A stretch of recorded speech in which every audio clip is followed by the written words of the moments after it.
Warahmatullahi wabarakatuh. Selamat siang, salam sejahtera buat kita sekalian. Om Swastiastu, Namo Buddhaya, salam kebajikan. Pada kesempatan yang baik ini, izinkan saya menyampaikan beberapa hal kepada Pak Menteri.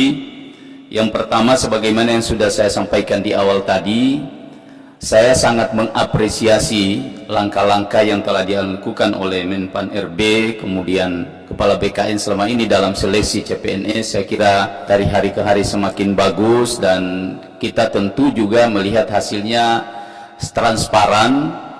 Namun walaupun belum sampai pada substansi yang kita harapkan tentang profil seorang ASN yang benar-benar bisa melayani masyarakat, itu mungkin masih dalam proses ke depan, tentunya dalam perbaikan sistem perekrutan kita. Saya ingin kembali Pak berkaitan dengan persoalan tenaga administrasi. Sebagaimana yang telah saya bacakan tadi di hasil rapat kita pada tahun 2020 yang lalu, salah satu kesimpulannya adalah Komisi 2 meminta kepada kementerian untuk memberikan porsi khusus kepada tenaga administrasi kita yang pada tahun 2013 seingat saya itu terakhir dilakukan seleksi seluruh Indonesia Pak, dan kalau tidak salah ingat itu setengah dari usulan kita semua dari daerah itu yang dinyatakan lulus. Lulusnya pun itu kalau saya tidak salah ingat Pak Menteri, waktu itu dinyatakan lulus dan tidak ada nilai, tidak diumumkan nilainya ya. Sehingga teman-teman yang lain yang belum lulus itu masih berharap akan mendapatkan nasib yang sama dengan saudara-saudaranya yang telah lulus tahap awal itu. Namun mereka mungkin karena ya moratorium yang disampaikan tadi, sehingga sampai hari ini mereka belum pernah terakomodir Pak Menteri. Mungkin Pak Menteri, memang kalau kita lihat dari kategori tenaga administrasi yang ada, sesungguhnya belum menyentuh mereka Pak. Yang mereka kebanyakan ini beberapa tahun kalau saya tidak salah ada seleksi, diberikan kesempatan dengan umur memprioritaskan umur 35 tahun. Saya masih ingat itu. Namun setelah itu sudah tidak ada lagi Pak. Tenaga administrasi yang dimaksudkan Pak adalah mereka-mereka, contoh misalnya caraka ya. Contoh misalnya office boy, tenaga komputer, operator komputer. Mereka ini sebetulnya Pak yang sudah mengabdi kepada daerah. Saya tahu betul mereka mengabdi puluhan tahun. Mereka dengan saya lihat dengan mata kepala saya sendiri, bahkan mereka ini lebih rajin daripada tenaga-tenaga ASN. Mereka sangat patuh, takut sekali.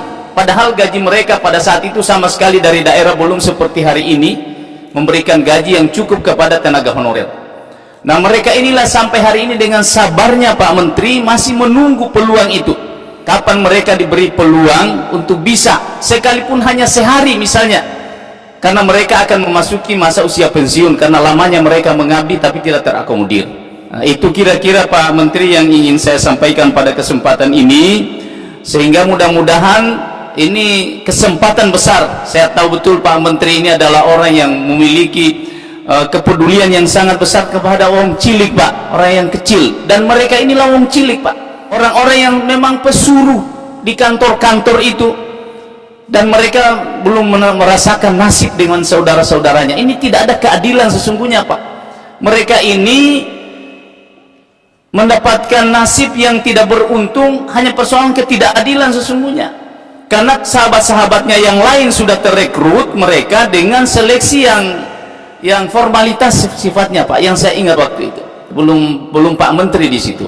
Nah, oleh karena itu pada kesempatan yang baik ini, sesuai dengan rekomendasi dari Komisi 2, kami sekali lagi masih sangat berharap Pak Menteri bisa memberikan ruang kepada saudara-saudara kita ini yang hari ini sangat menunggu kebijakan besar dari negara untuk bisa ada keberpihakan buat mereka.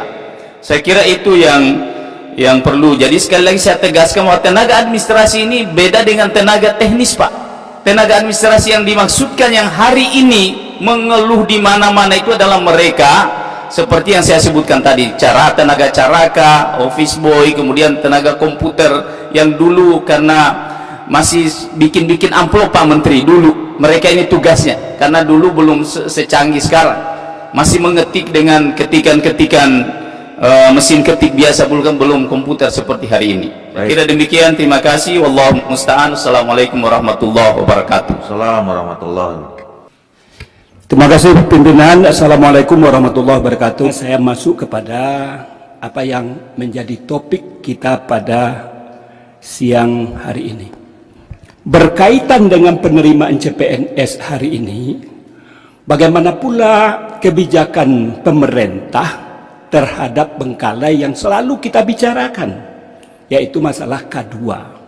Bagaimana format yang Bapak buat terhadap seleksi yang sedang kita lakukan ini. Ada yang hampir pensiun, ada yang sudah 20-30 tahun bekerja dan lain sebagainya, tanpa yang bersangkutan ini anak didik tidak bisa bersekolah. Ini adalah semacam, ada debatable sebetulnya Pak. Kasihan kita kalau kita pergi ke kampung-kampung itu Pak, tenaga honor itu tidak sesuai dengan UMR yang diterapkan, jauh. Harapannya adalah jadi pegawai negeri, taruhlah P3K. Tetapi kalau memang beliau katakan Pak, kalau kami diadu dengan anak-anak yang baru tamat, kami nggak mengerti komputer, pasti kalah. Dan ini adalah Bengkalai dari pemerintah. Harusnya bagaimana kebijakan Pak Cahyokumolo sebagai Menpan RB, perlu ada kepedulian. Ini kepedulian yang dimintakan nih Pak. Kebijakan yang dikedepankan terhadap K2 yang jauh jumlahnya sangat banyak. Ini apa isi hati yang disampaikan. Saya juga hampir keluar air mata saya mendengar apa yang saya sampaikan, karena keterbatasan waktu tentu tidak bisa saya ungkapkan secara vulgar terhadap persoalan itu. Barangkali demikian. Terima kasih. Assalamualaikum warahmatullahi wabarakatuh. Assalamualaikum warahmatullahi. Terima kasih Ketua. Assalamualaikum warahmatullahi wabarakatuh. Salam sejahtera kepada kita semua.